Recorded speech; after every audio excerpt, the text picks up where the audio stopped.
Thank you for watching. My name is Advocate Mohammed Abduroaf, and today's topic deals with the issue concerning how do you get divorced if you do not know where your other spouse is or lives or his whereabouts.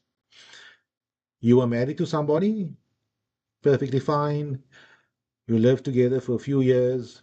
The other party decided to go overseas for whatever reasons. Maybe you guys had an argument or decided to separate.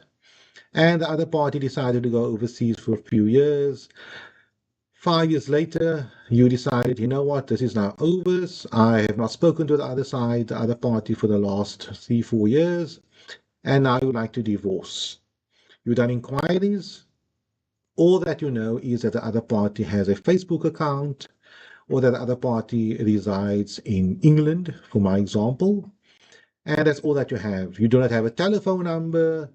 You have an email address that was used many years ago, but you have a Facebook account. You know the person is a bit busy on Facebook, but that's it. And you assume the person is still living in England. I'm using a very easy example. A more extreme example would be is that you do not know the party's whereabouts at all. And that will be a bit more challenging, but it's also possible to get divorced under those circumstances. There is something called edictal citation, whereby you ask the court permission to institute divorce proceedings, or to serve the divorce summons against the defendant, the other party, via a process other than the sheriff. Let me assist you here. A lawyer will go and draft court documents, a summons, basically stipulating that his client wants a divorce from the other side. So you'll mention the date of the marriage, problems, and these are the reasons why you want to get divorced, and also decree of divorce. And the summons will be, the plaintiff will be you, and the defendant will be the other side. But you have a difficulty, you have a challenge. You do not have an address for the defendant. And you know the defendant lives in England, and the usual way would be is the attorney will go to the sheriff somewhere in South Africa, if the defendant lives in South Africa, and he'll email it to the sheriff or post the document to the sheriff, the summons to the sheriff, and the sheriff will go to the person's work address or the person's home and serve the summons on the other side, knowing that the wife, in this example, wants to divorce the other side, and these are the reasons why, and this is what the wife is asking for. And then obviously the defendant will come and file a notice of intention to defend and file a plea, a counterclaim, whatever the case may be, and the matter will be finalized in the Pacific local court because the defendant knows there's a case for divorce against him.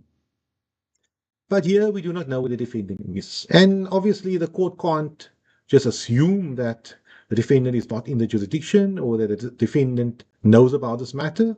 The court wants to be now convinced that the defendant is somewhere, or possibly that we can follow a process whereby we can inform the defendant, and the defendant should be informed about the divorce proceedings pending against him or her, in our scenario against him. What do I have? I have a Facebook account. I have an email address that was used some time ago. So what I'll do is I will go on Facebook and see if I can communicate with this person. The person might say me, yes, good day. I'll first email the person first and say, I'm a legal representative for your wife. She would like to institute divorce proceedings against you. Please advise either to the email address and maybe provide me certain details about where you live and so on.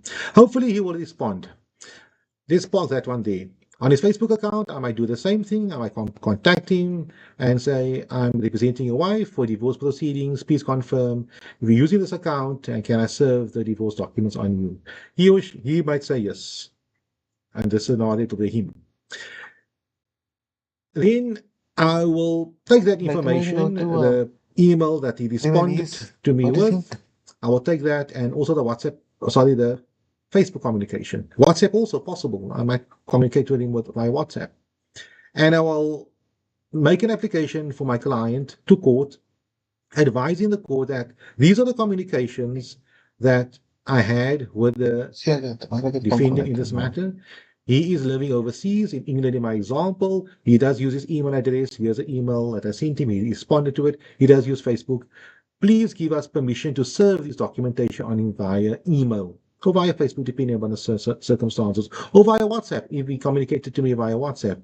Alternatively, he might say, no, I don't use this stuff here. This is where I live. I live here in London, and this is my address, but I don't use email much. Or I can't get hold of him via email or via the Facebook. But I know where he resides, and for some other reason, I spoke to him and he said, this is where he resides.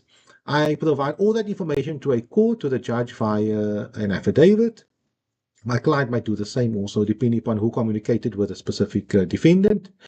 And then I will try to convince the court that the only way we can serve the documentation on the defendant would be via email, WhatsApp, or via someone in London. So possibly, because I cannot specifically instruct the sheriff in London to have these documentation served upon him, because that's not a South African sheriff. It's not one of our sheriffs here locally. Then the court might advise me, I give you permission now to maybe appoint the sheriff in London to serve this documentation upon the husband.